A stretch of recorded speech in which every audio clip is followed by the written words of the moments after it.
বহুল আলোচিত ছাগলকাণ্ডে জড়িত জাতীয় রাজস্ব বোর্ডের সাবেক কর্মকর্তা মতিউর রহমান ও তার প্রথম স্ত্রী সাবেক উপজেলা চেয়ারম্যান লায়লা কানিজকে গ্রেফতার করেছে পুলিশ। মঙ্গলবার দিবাগত রাতে রাজধানীর বসুন্ধরা এলাকা থেকে তাদের গ্রেফতার করে ডিবি পুলিশের একটি দল। বিষয়টি নিশ্চিত করেছেন ডিএমপির মিডিয়া ও পাবলিক রিলেশনস বিভাগের উপ কমিশনার মোহাম্মদ তালেবুর রহমান।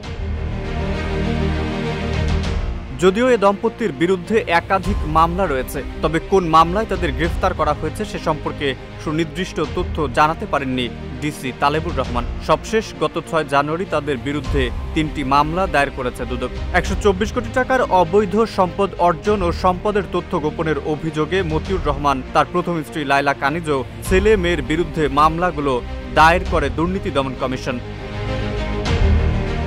কোরবানির জন্য 15 লাখ টাকা দিয়ে একটি ছাগল কিনতে গিয়ে আলোচনায় আসেন মুশফিকুর রহমান ইফাত নামের এক যুবক। এ নিয়ে সামাজিক যোগাযোগ মাধ্যমে তুমুল আলোচনা শুরু হয়। বলা হয় তার বাবা এনবিআর সদস্য এবং কাস্টমস, এক্সাইজ ও ভ্যাট আপিলাত ট্রাইব্যুনালের প্রেসিডেন্ট মতিউর রহমান।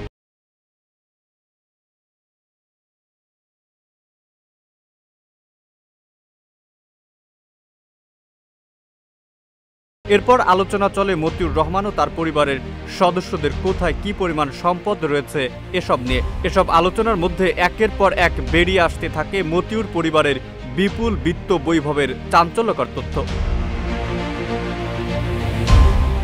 পরে গত বছরের 4 জুন মতিউর ও তার পরিবারের সদস্যদের জ্ঞাত আয় বহির্ভূত সম্পদের অনুসন্ধানে নামে দুদক। অনুসন্ধানে মতিউর ও তার পরিবারের সদস্যদের নামে 65 বিঘা জমি, 8টি ফ্ল্যাট, 2টি রিসোর্ট ও পিকনিক স্পট এবং 3টি শিল্প প্রতিষ্ঠানের তথ্য পায় দুদক। মতিউর রহমান ও তার পরিবারের সদস্যদের নামে থাকা ব্যাংক হিসাব, মোবাইল ফোনে আর্থিক সেবার হিসাব ও শেয়ার বাজারের বিও হিসাব জব্দ করা হয়। পরে 24 জুন মতিউর ও তার প্রথম পক্ষের স্ত্রী এবং সন্তানের বিদেশ যাত্রায় নিষেধাজ্ঞা দেন আদালত।